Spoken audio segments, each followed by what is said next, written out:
Hello, darlings. The Grey Wardens, the same way they keep their joining a secret from outsiders, they keep many details secret within the order itself.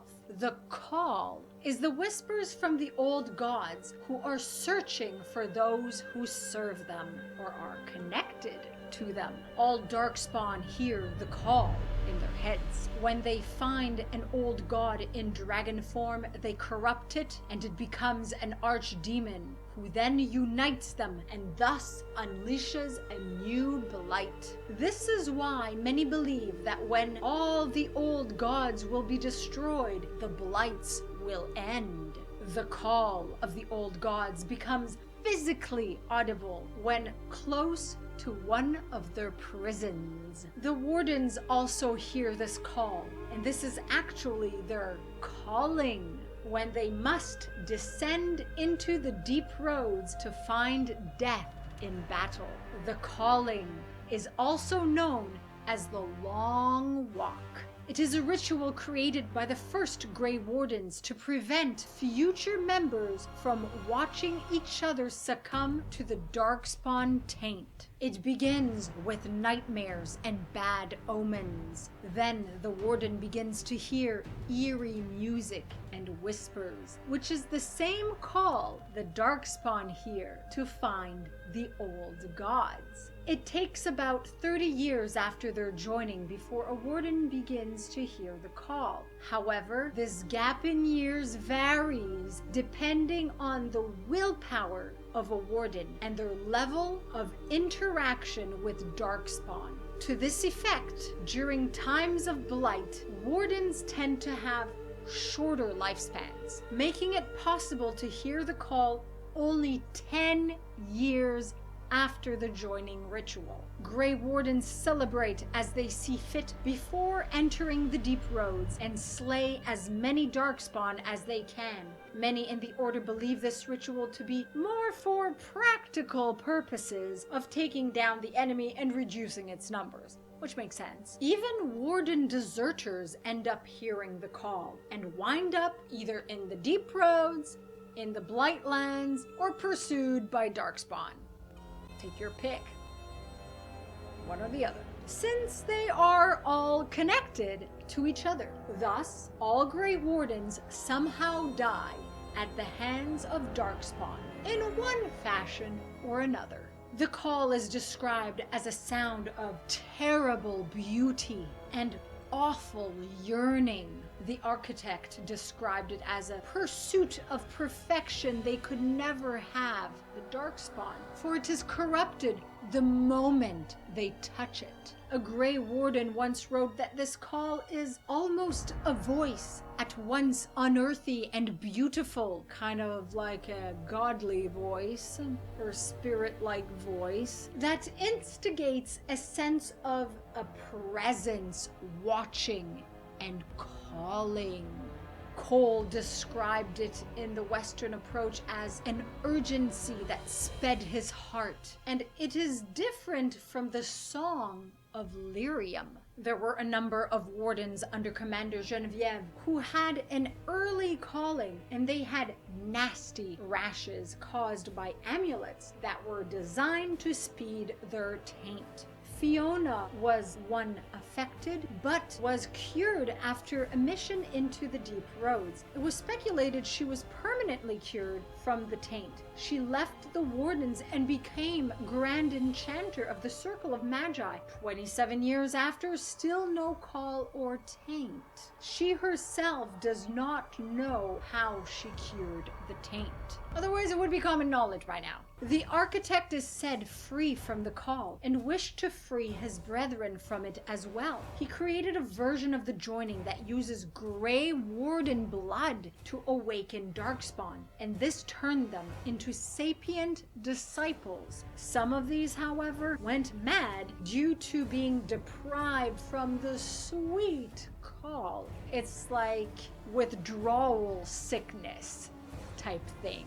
Corypheus was able to emulate the call and spoke to both Darkspawn and Grey Wardens, and even some Carter dwarves who had drunk Darkspawn blood. Originally, only those close in proximity to him could hear this false call, but with the use of Nightmare, he ensured all Wardens in Orlais could hear his call. The Wardens thus thought they would all soon die and were controlled by Corypheus, while others acted in fear and desperation because they thought they would all die and they wanted to destroy all the old gods. The hero of Ferelden, if alive, is searching for a way to prevent the calling, to cure the taint and stop the call.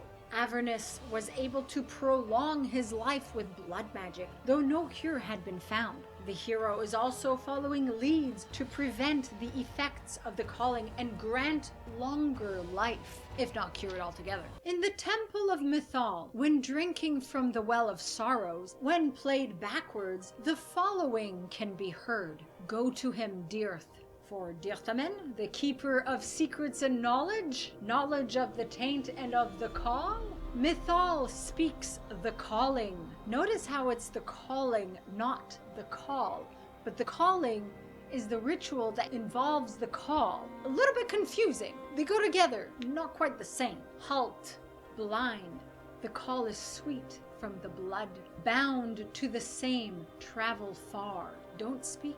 She speaks the truth. She's fallen, lost. She saw the lost. Credit for the backwards voices text to Sashimi Taco on Reddit, Geek Remix on YouTube, links in the description.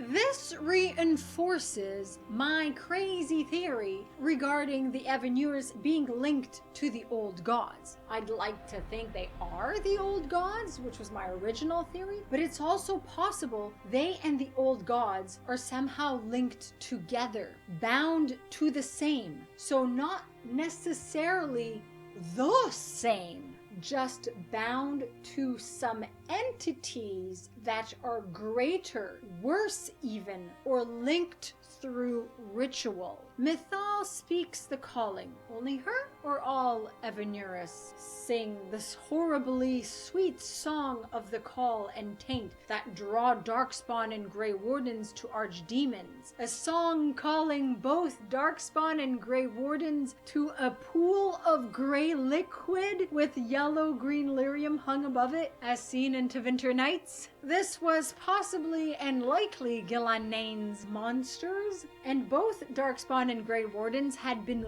lured to those pools and mutated into reptilian and insectile monsters, thus suggesting all Evanuris speak the call, thus implying Solus does too. The impact for Dragon Age 4, the implications would be that Solus can use this to awaken the remaining old gods for his ritual to tear down the veil. It also implies that Flemeth had/has this knowledge as well, and that there may be a being greater and far more dangerous than the old gods and the Evanuris that connects them together. Perhaps the Forgotten Ones, perhaps the Maker. Whichever the case, the call and calling bear importance for Dragon Age 4, as do the Wardens.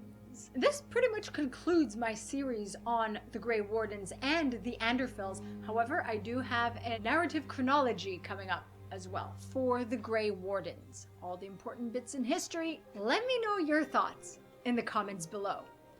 And how important do you think the call and the calling and the Grey Wardens are for Dragon Age 4? Let me know also if you'd like me to explore even more the theories about the call, the calling, the blight and taint, to revisit some old theories with some new concepts that we've recently learned.